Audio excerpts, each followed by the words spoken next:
I'm Anastasia Ellis. I'm Alexi Moon Cassell, aka Crescent Moon, and this is Voices in the Back. Over the next few weeks, we'll be having conversations with BIPOC Minnesota artists on the topic of racial issues, and at the end, a performance. We'd like to thank all our sponsors for their support.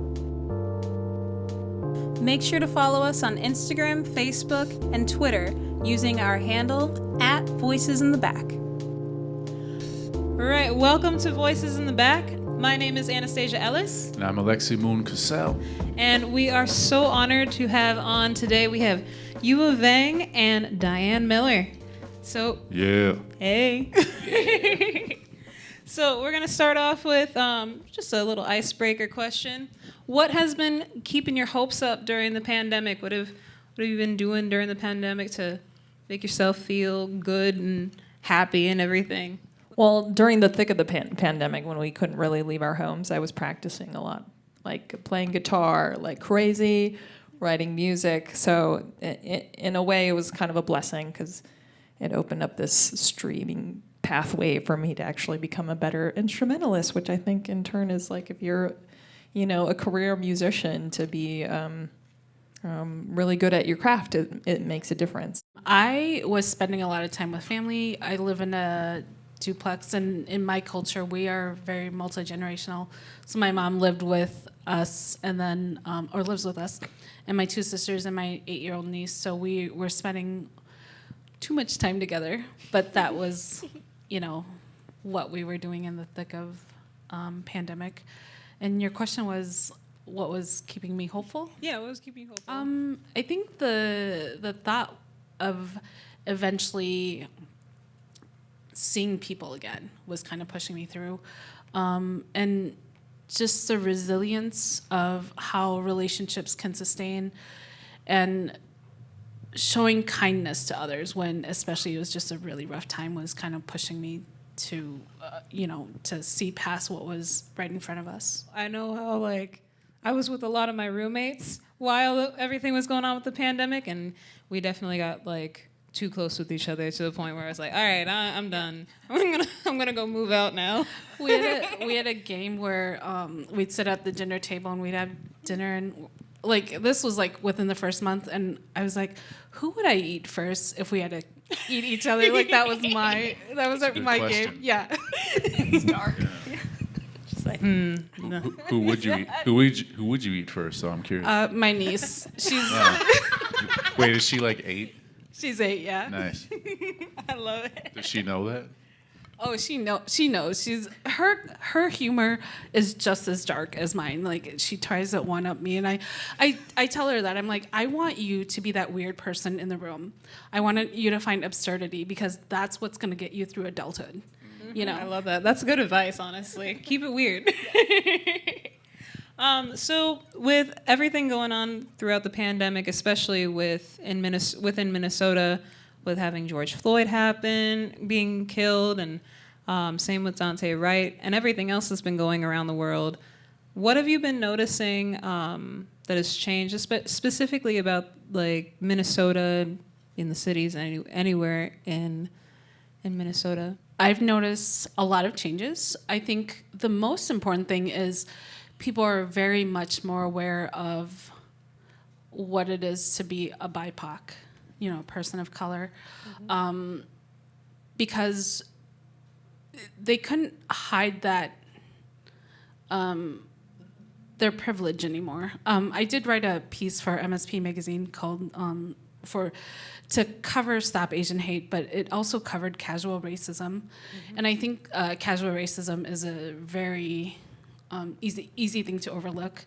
And I talk about how I was at work and this person,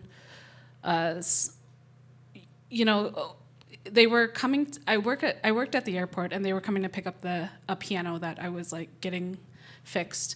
And one of the drivers thanked me. He was like, "This is great. You were really great to work with." And he said at the end, "I didn't think you'd be able to speak English as well as you did." And I was like, "Oh." And I looked at all the other people there. There were 2 other white men, and I'm like, is nobody going to say anything? This is not my place to say anything right now, because if it is, it feels weird. I want somebody else to be saying things. You need to be calling other people out on it, not me. So in that sense, yes, I notice that people are more aware. And I think the other part to that is, yes, we are more aware, but what I want to see change is to be outside of being aware. I need you to make the change of actually integrating that into your life. For example, I've been doing a lot of interviews for jobs, or I did a lot of interviews over the summer because I was looking for a new job. And the first question that was always asked me was, what does diversity, equity, and inclusion mean to you? And I would explain, I would kind of say, I want the same opportunities as a white person. I want not to be tokenized for what I'm doing. But, I'd explain all of this to them, and the majority of the time I didn't get the job, and I'd go back and look, and they would have hired a white person instead. And so I'm like, okay, you can be aware of it, you can ask me those questions, but you also have to change and actually move on to the next step. You have to integrate it. You can't just be aware of it and then leave it at that, because it doesn't do anything. Exactly. Yeah, if you want to Sure. go with your... I mean, after the murder of George Floyd, it was this dawn awakening of police brutality, which is such a systemic problem. And I recently watched Spike Lee's Do the Right Thing, and I was just like, oh yeah, it just reminds you of how much this problem has existed through time and through time and through time and through time.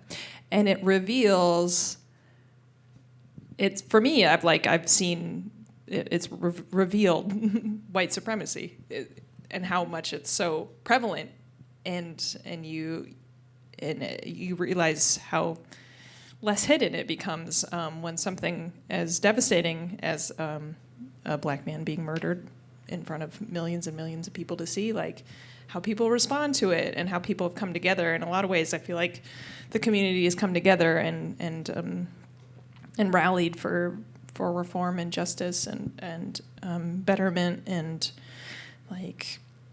that's felt really good. And it's been happening in music too, with a lot of, especially in hip hop, just this outcry for do the right thing. We want to be heard. We demand, respect and human decency.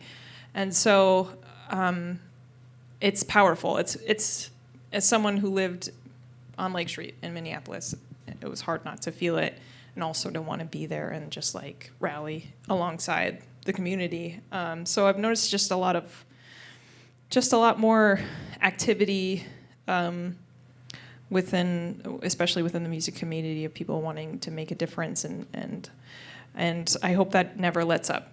And for me, I think that's always needs to be an underlying thing of arts and music, is that we fight for what's right, because racism doesn't go away just because there's not slavery, or there's just different forms of it. And so I don't know, I definitely have had my own awakenings in myself, and just I'm always noticing how present I want to be and aware. So. I liked what you were saying about how I feel like we're kind of peeling back the layers with systemic racism and white supremacy. I definitely feel like that with just how long we've been talking about this problem, and how long we're probably going to have to talk about it after the fact. So yeah. Mm-hmm. You have a deep history in, especially a local music scene, music journalism, especially. And I know recently you've been writing a lot about what does safety look like in music venues. Could you speak a little bit about that in the wake of our own local Me Too movement, and what have you learned kind of in that initiative of really this demand for music venues to be safer spaces? Sure. What I saw last year was just kind of this, and it wasn't just last year. It's kind of like been it's been a long haul. I mean, I apologize. I don't remember when Me Too started. I think it was 2018. So I mean, we're 3 years into this, and people are starting to speak up, and it started at a national level, and it was happening here too, and nobody really talked about it. I mean, we're all Midwesterners. We just are so passive when it comes to that kind of stuff. And it was happening, and it actually happened at one of the venues here, and I was really upset that nobody talked about it, and the complicitness of other men and not calling out their friends, not saying, hey, I don't think that's right that you're doing that. I think that's more powerful than women having to call out their abuser.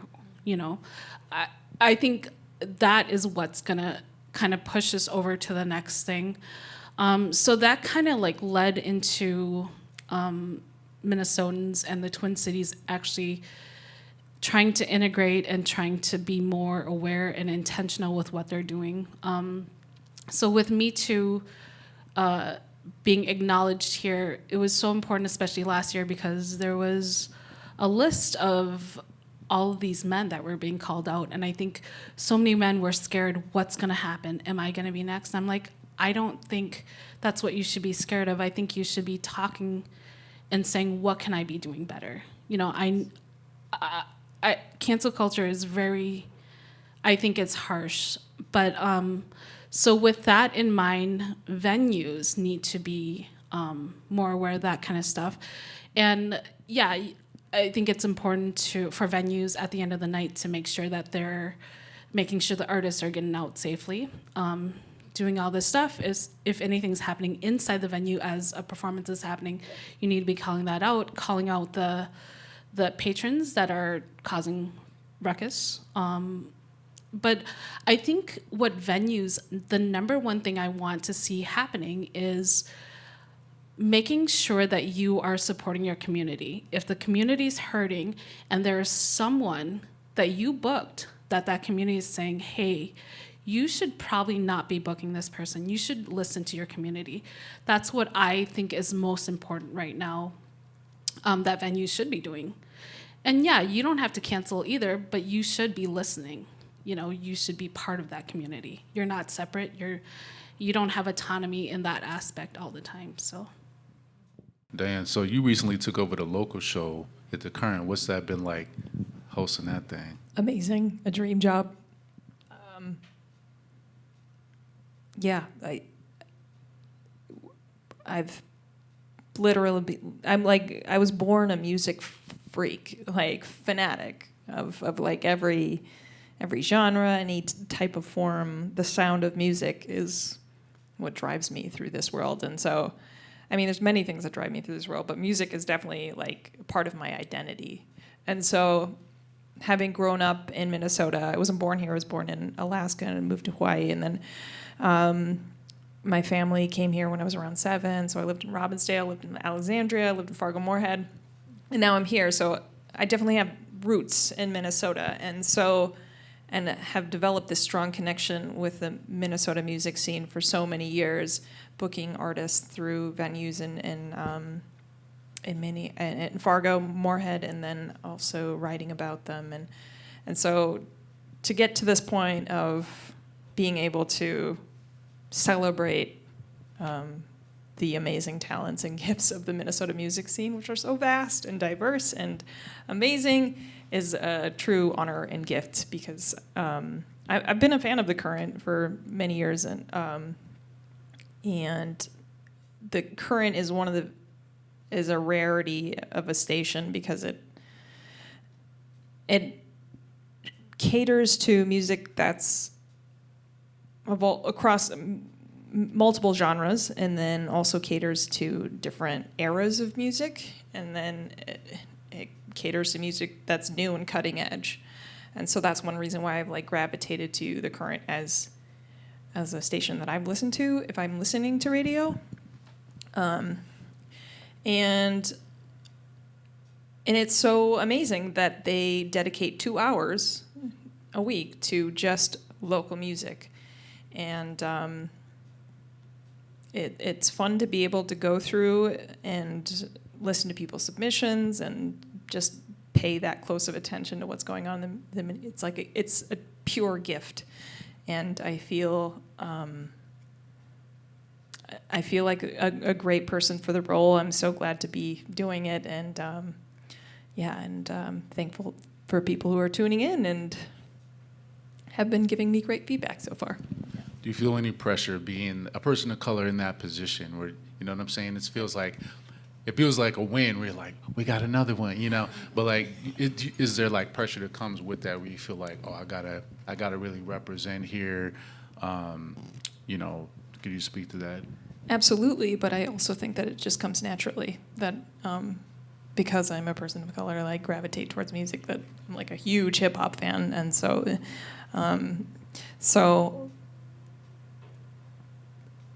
do I think I just feel like it comes naturally for me to want to have a diverse playlist of stuff, and so it doesn't feel like a stress is, I guess, how I would put it, and there's no shortage of talent from all facets of life here, so it doesn't make my job isn't hard in that way. Yeah. Do you feel like music venues have been? What's your experience of like safety in, you know what I'm saying, music venues? Do you have moments where you're like, damn, this place could really be doing a better job, or you know what I'm saying? Yeah. That's a tough question because music venues, I mean, especially with such an uprising with the Me Too in Minneapolis, it really tells you like just how much work we have to do.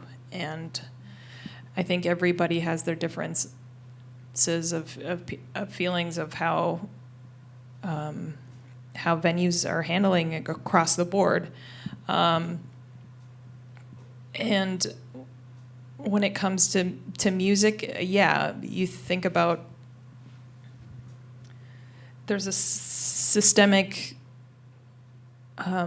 problem with it, and it also seems like a cultural problem, and it seems like there's so many fingers you want to point and blame to be like, is it this person? Is it this person? Are the venue's owners not doing enough? I think those are all valid points, and I think that it's not as simple as being like, this is what we have to do. I think this needs to be an ongoing conversation, and I'm applauding that efforts are being made, but I would say that it hasn't been easy. It has been a struggle to actually come together and find a way that is actually like that feels safe for everybody, because that's the goal. I mean, music is a gift to life, and we all want to be able to go to concerts and venues where there's alcohol, where there's like loud music and playing, and feel safe, you know. And yeah, I guess my comment mainly is that it's we have a long ways to go, and I think continued conversations about it is helping, but also actions that venues are doing, it actually does make a difference, and like having codes of conduct does make a difference. Having training for security guards does make a difference. Those little things, and that would be what I would say to venue owners and venue operators and other people who are just want to rally for, is like, do the little things, because like we have a long ways to go, and it's not a night and day kind of thing where you can make a difference overnight, but remember that the little things count. Yes, definitely. Were you about to say something? I just wanted to add, I think like to kind of build on what Diane's saying, I think venues, people in general want to point to something and say, we're going to do that, and that's going to fix everything. Everything, humans are so nuanced. Like, we forget that sometimes, that it's like, oh, that one thing that's going to fit here is probably not going to fit in that situation either. And I think it's continued conversation, just like Diane said, and we have to continue to talk to each other. And we're always not going to see eye to eye, but we're going to have to. We're going to have to just talk and communicate. And it's community that we're building. So that's the most important thing. This is a question for the both of you, but how important do you feel that it is to have people of color in, especially not just on stage and being like the artist that's being showcased, but also behind the scenes, like how you're with the local show and having people like in all facets of the music business? Yeah. Representation is everything. It so is. Yeah. Like, for me, like, just using an example of, like, I remember the first time I saw a woman play guitar in front of like 500 people. I was like, oh, other people like that do that, like, that are like me. I was just like, it's huge. So, yeah. I guess that's the example I will stick with. I've worked in music for about a decade at this point, but I just turned 41 a little bit ago, and I'm like, I'm not at the end of my career, but it's like I'm of the older generation. It's like, who's young, who's up and coming, and I think to be able to kind of usher those people in and allow them to believe that they can do it as well. Because it was hard for me. I didn't get into music. I didn't start working in music till I was almost 30. And there was not many women of color, especially Asian women, especially Hmong Americans working in the music community that I knew of. So I want that to be like, oh, can I help you? What can I do for you to have representation so it's more diverse, we have more voices. Most definitely, yeah. Representation most definitely does matter. Before I end it out, I just want to say thank you both so much for being on here. Loved having this conversation with the both of you. If you both want to just let me know, or let the audience know, not just me know, what you guys are up to right now, what you have, if you have anything to plug. Let's start with Youa. So I am constantly looking for stuff to write about. I have like 3 publications right now that are like, write a story for us. But I'm really busy in that sense. I have a side business that I'm really busy with. But outside of all that, I never wanted to become a writer. I hate writing. But I feel that one. But yeah, right? Except for songwriting. But I wrote a book. I started writing about 3 years ago. It's how I connect to my culture through food. And it has a lot of elements of just struggling what it's like to be a first-generation immigrant, straddling 2 cultures, a very antiquated culture and this Western culture. And I've been working on it a lot. So that's my goal, is to turn it in a book proposal soon, hopefully. And I'm really excited about it. My mom, it's a book about her cooking. And when I started writing, I was like, how do I connect to my culture? It's through food. So I use her food and her recipes a lot in this. And she's the only person left in that generation. So my goal is to get it published before she passes away. She's not like sick or anything, but I was like, oh, I hope I get it published soon. So that's my thing on the horizon right now that I'm looking forward to. Yeah. Oh, that sounds really awesome. Yeah. Well, I just want, before I don't get the opportunity, I want to say thank you to you both for doing this. It really is like amazing to have the opportunity to like express our voices and have them be heard in a way, in a platform that's professional and like and respectful. And I just want to say thank you. Thank you. I have a mixtape EP coming out. It's going to be called Earth to Diane, and I know. I'm like, kind of a weirdo, like oddball, like mix of humor and goofiness and also really just raw emotion. This EP is it's all over the place, and it features 6 different Minnesota producers, including Dosh, including Haley, including Maker, including Just Pete. It's amazing, and I'm so excited to release it to the world. Are you going to interview yourself on the local show? I'm going to interview myself on the local show. And then I'm going to have an episode dedicated to all my own music. And be like, go Diane. Oh, yeah, Diane. Parading myself around. I look forward to that. I don't know when this is going to be aired, but the show is January 15th at the 7th Street entry, and it's gonna be amazing. So, otherwise, I'm just all over the place. I can't say no to anything. Yeah, That sounds amazing, especially with like being able to work with a bunch of different producers around town. That's awesome. All right, thank you guys both so much, and that concludes the episode. Youa, Vang, Diane, thank you so much. Thank you. Have a good night.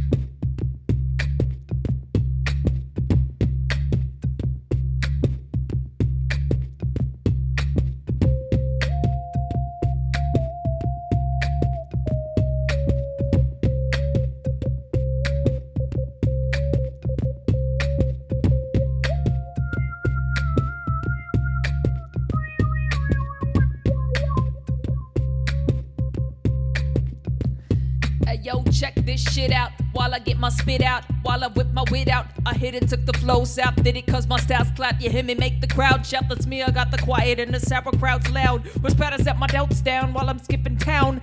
Out on trap, a verse with laps. No curse, just claps and paps and hops and hits and stops and starts and sex and cars and strip malls out the corner of my eyeballs. First time charm, don't ring the alarm until I get my feet soaked. Don't see what's a harm, cause I'm a tangled mess. Yes, it's what I accept, but not what they expect. Hard times serve as a reminder of how I am out of order. Coming up sorta, tall but shorter, out of order.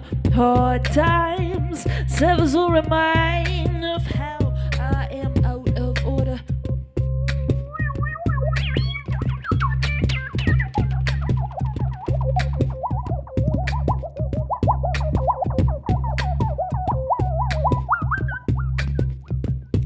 Yo, check this stuff out while I got my bluffs out. For now, I got my nuts out. Yup, I'm crazy, cussed out, tough enough to bust out. My keys release the cuffs now. It's time to leave the past inside the clouds and fucked out. Super crazy, nasty, so I'm telling if you ask me that I'm aiming for the sky to let it all move past me. My feet are far from last week and now I'm at my peak. But growing mountains is kinda hard and not cheap. So hard times serve as a reminder of how I am out of order. Coming up sorta, tall but shorter, out of order. Hard times serve as a reminder of how I am out of order, out of order.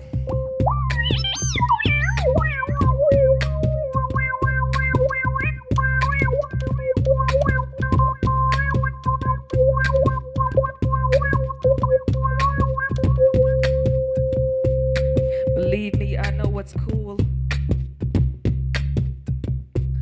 That's what I've been told by some big name fools.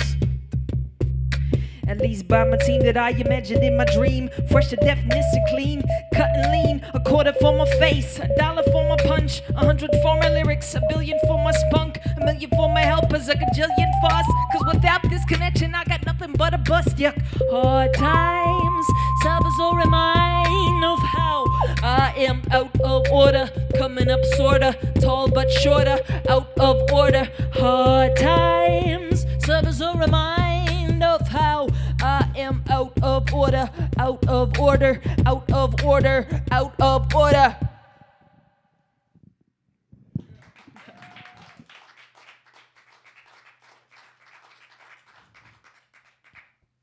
Sweet, I'll do one more song.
chasing opportunities to fuel pride.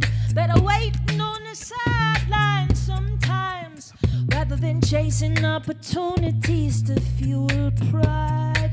My raps are dilating while my good mind is waiting.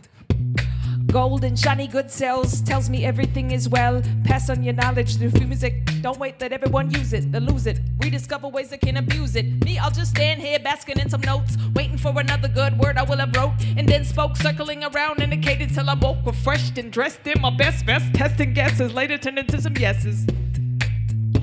But better waiting on the sidelines sometimes, rather than chasing opportunities to fuel pride. Better waiting on the sidelines sometimes, rather than chasing opportunities to fuel pride. So check me out or check me in. Either way, I will not defend. So check me out or check me in. Either way, I will not defend. I ain't got a clue about what to be, so I'll bend a knee but not beg or plead. Move through the weeds cause I need what I need. Forgive the deed but forget I don't. If you see now I'm not proud, no I won't. I can't, I dance cause I'm tranced. I move cause I'm musically enhanced. Love romance, loathe the hate, which burns through the forest we no longer can escape. And it burns and it burns. And it burns, burns, burns. Better waiting on the sidelines sometimes, rather than chasing opportunities to fuel pride. Better waiting on the sidelines sometimes, rather than chasing opportunities to fuel pride. So check me out or check me in. Either way, I will not defend. So check me out or check me in. Either way,